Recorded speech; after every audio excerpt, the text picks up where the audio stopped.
today I'm going to be showing you how to make some little bits for the worktop, including this little desk tidy, the rulers and the pencils. There's a little rubber in there too.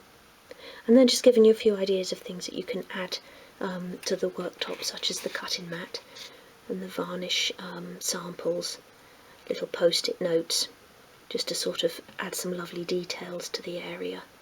Okay, let's get started. Okay, so we're going to begin by making the desk tidy. So start by cutting 6 pieces of plastic or paper straw, and the largest piece should be 11mm tall. That's 7/16 of an inch. And then just work your way down incrementally, and the last 2 pieces should measure 2.5mm or 3/32 of an inch. Dispense some glue onto a piece of card, and I'm using my Gorilla Glue for this, and then holding the straw with a pair of tweezers, dip it into the glue so you get a good sort of amount in the bottom there. Leave those to dry, preferably overnight, and then the next day you'll have a clear sort of solid bottom to each of the straws.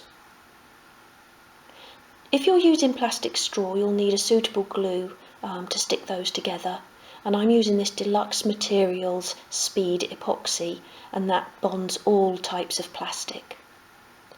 Now this is one that you mix equal parts, and I'm just mixing a tiny amount of each here on a piece of card, and I'm applying it as usual with a cocktail stick. So begin by gluing the tallest and the sort of 4th shortest straw together, and then glue the next 2 pieces to either side of that piece. Leave it to dry, leave each piece sort of to dry for a few minutes, and then you can glue the 2 final pieces into place. And I'll just show it to you from the top angle so you can see how everything is attached. Leave that to dry completely. And while that's drying, we'll make our steel rules. So for this we're going to use aluminium sheet, and this is 0.01 of a millimetre thick. So it's thicker than tin foil, so it's got a little bit more strength than tin foil or aluminium foil. So begin by cutting a strip that is 28mm long, or 1 1/8 of an inch, by about 2mm thick. That's 5/64 of an inch thick. Use scissors to round off both corners at one end, and then use a scribe to make a hole in the rounded end. Next, use your craft knife to score tiny grooves into each side of the ruler. These should be lined up if possible, but it's not necessary. Paint over the ruler using black emulsion, and then pretty quickly rub that away until you've just got the black paint left inside the grooves. And I used the same technique to make a half-size ruler, or 6 inches, which in 1/12 scale is 9/32 of an inch by about 1.5mm wide, or 1/16 of an inch. You can also make a tiny eraser to go in your desk tidy. Just use your craft knife to slice a tiny little corner from your eraser, and then use a pencil just to touch in the corners and make it look used.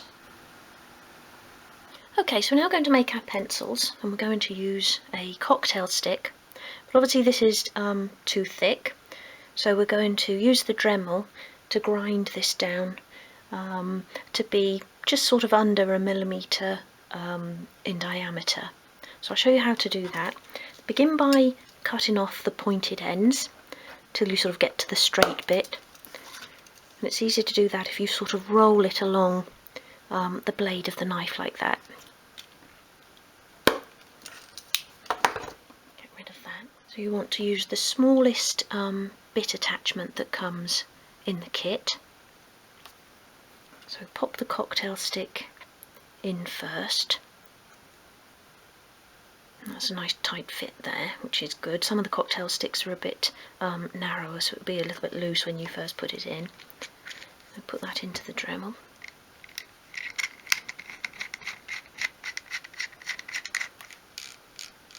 Tighten that up until it starts twisting. You can put the rubber bit back on. And if you've got a Dremel, you obviously know how to do all of this, but I'll just sort of talk through what I'm doing anyway. And then press the button and jiggle the bit holder until the button clicks in, and then you can tighten using the little spanner that you get in the set. Get it as tight as you can, holding the button in, and then check that it's in there nice and firmly. And what I've done here is attach a piece of medium grade sandpaper to the work surface using a piece of masking tape. You can see I've already been sort of having a go. Now I advise you to wear safety goggles while you're doing this, because it kicks up a lot of sand and dust. So I've got mine on, and I'm not going to show you what I look like with them on. Okay, so the Dremel has got settings here, a bit like a mixer, to go slower and faster. So I always start off on number 1, which is the slowest setting. So turn it on, and then you just want to move it slowly across the sandpaper, keeping the cocktail stick in contact with the sandpaper all the way along. So try not to tilt the Dremel as you're moving it. And as you can see, I've got the rotating part of the Dremel as close to the edge of the desk as I can without obviously touching the desk. And then have a look sort of how it's going, and if you find that you're sort of getting a thinner bit at one end, which will happen, you can then kind of lift it off the sandpaper a little bit like that, so that you're just taking a bit off of this end. You just basically want it to be sort of all the same size all the way along. And surprisingly, it takes quite a long time just to do one cocktail stick. I thought it would just be sort of like a quick blast and it would be done, but it probably takes about a minute to get it down to the fineness that we need, and that's on the number 1 setting.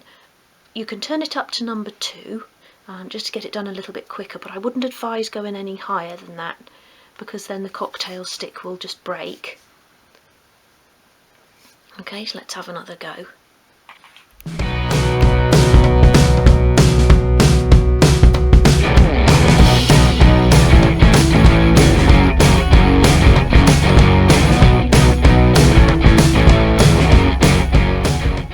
Okay, so I think that's as far as I'm going to get before it breaks, and that's now under, certainly under 1 millimetre in diameter.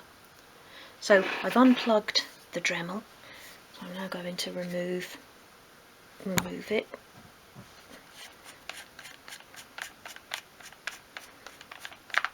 I'm not sure what the I call them bit holders, but I'm not actually sure what they are called. So again, I'm pressing in the button while I'm twisting the bit holder. Is it a chuck? A chuck, something like that? I'm not sure, I'm sure somebody will know. And then undo that and make sure you don't sort of snap your cocktail stick as you're doing it.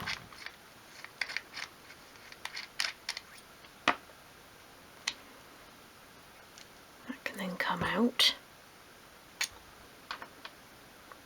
Just put that over there. So take the cocktail stick out, and there you can see how much we've actually sanded away. Hold it against the black there, might be clearer. It actually looks like a little wand now, just thought. And then take your craft knife and just snip off the thicker end. And I'll put some little still photos in of this as well, because I realise that it's such tiny work you probably can't see too clearly what I'm doing on camera. And then a pencil, so a full-sized pencil before it's been used, would measure in 12th scale 15mm, and that's, let me just check the inches, that's about 9/32 of an inch. So I'm going to make them that long. So just lay it against your ruler and then just cut it to 15mm in length. And you should find that out of the cocktail sticks you can get two full-size pencils, and that one just went pinging off. Well, that's a shame. I'll have to go and look for it. Hold on. It actually just landed in the sandpaper pots. There it is. I thought I was going to be underneath the desk on the floor looking for that. And then I'll just cut the second one, again to 15mm. I'm trying to hold on to the end so it doesn't ping off again. There. And then that little bit that's left, obviously you can keep and make into a pencil, because we all have little pencil stubs laying around, don't we? And then what you want to do is keep it on your work surface, and we now want to sort of shape the nib. So you're basically going to use the very edge of the craft knife and just sort of whittle it away into a point. Twist it as you're going, so sort of shear a bit off or shave a bit off, twist it a tiny bit and shave a little bit more off. And keep going until you're all the way round, and just keep the craft knife at an angle so you don't end up just cutting the end off. And again, I'll put a little still photo of that because I'm not even sure you can see the nib on there. I'm trying to hold it against the blue of the knife, but I still don't think you can see it.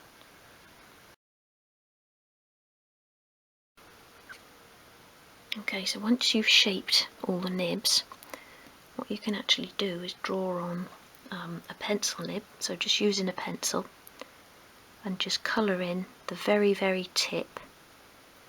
Not the whole bit, because like this you'd have that sort of clear wood bit before the coloured part of the pencil begins. So just the very, very nib on there.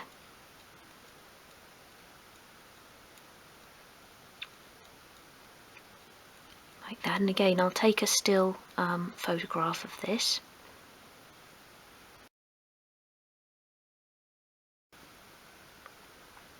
Okay, so to actually colour the main sort of part of the pencil, I mean of course you can leave it just as natural wood if you like, but I'm going to colour them in, and I'm going to use actual coloured pencils. Isn't that a lovely little set?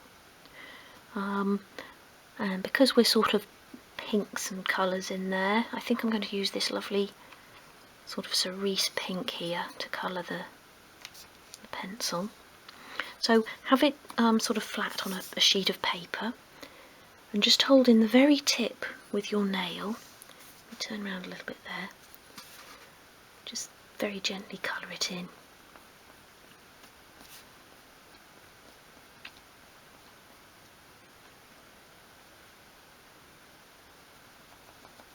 And then once you've done that bit, you can turn it around.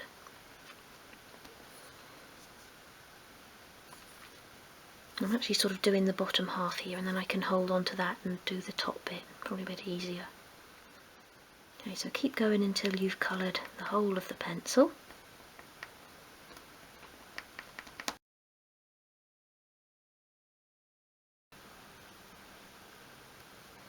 So there's the desk tidy with everything we've made so far inside. Now I haven't glued anything into place, but I am going to, but I'm just keeping it like this for now because I may want to sort of use one of the pencils on the worktop, and I'll reposition it all. That rule has sort of dropped round the wrong way again. So I will be gluing it all in, but just not yet, and then I'll also glue the desk tidy to the desktop once I've made all the other bits and pieces and know where I want everything. So I'm just going to pop that to one side for now. And then another very quick and simple project. I've just made a cut-in mat, and this would be A3 size, obviously in 1/12 scale. and that is 35mm, so about, what's that, 1 inch and 3/8, so 1 3/8 of an inch, sorry, by 24mm, so just under an inch.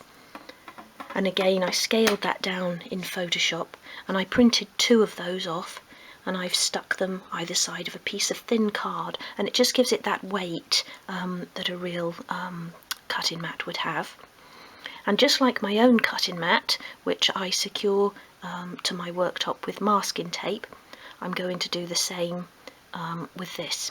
So let me get the desk out of the shed, and I'll pop that in place.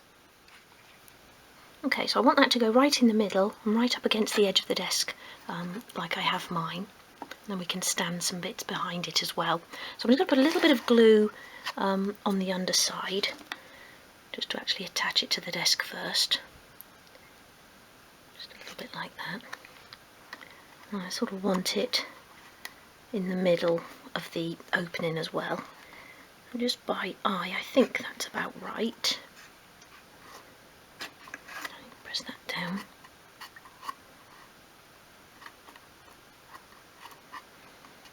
And then I've just put some tape again here on my desk and just straightened it off. And I'm just picking up a little tiny piece like that.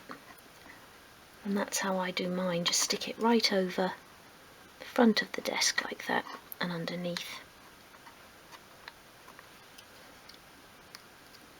And again, it's one of those tiny little details that you might think sort of not necessary, but it's what really does make people think twice when they're looking at a scene. Is that real? I love seeing things like that where I have to look again to see what I'm looking at. And a couple of pieces over the back as well, like that. Then I'm going to just pop that back into place. Just move that out as well.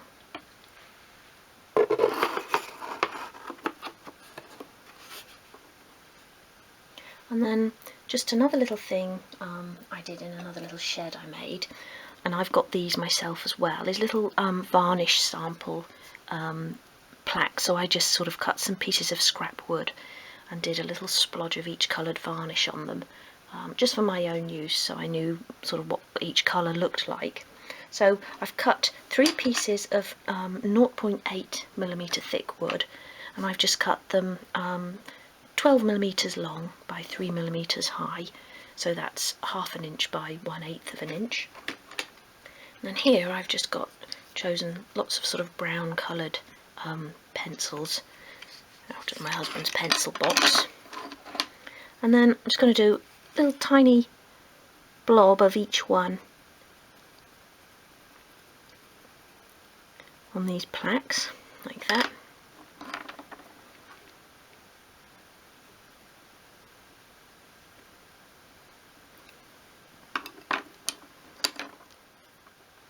Simple as that, just to look like a little sort of sample strip of varnish.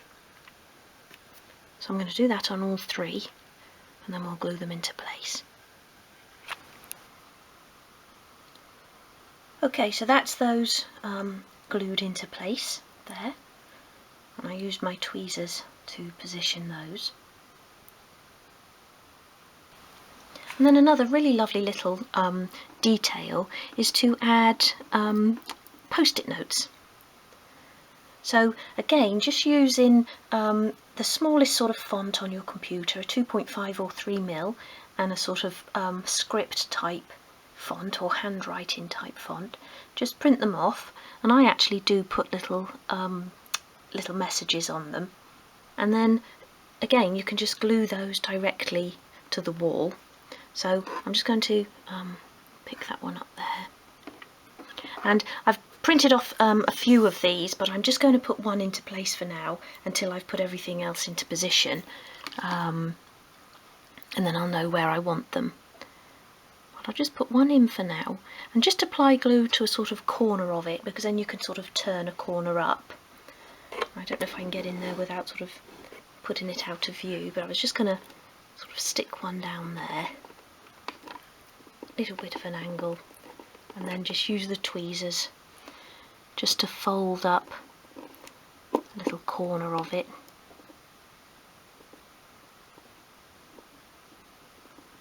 Like that.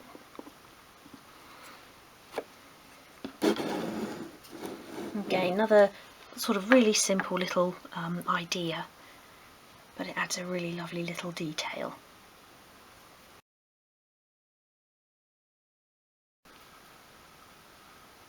Okay, so I think I'll leave this tutorial here for now, but there is going to be lots more miniatures for the desktop or for the work area.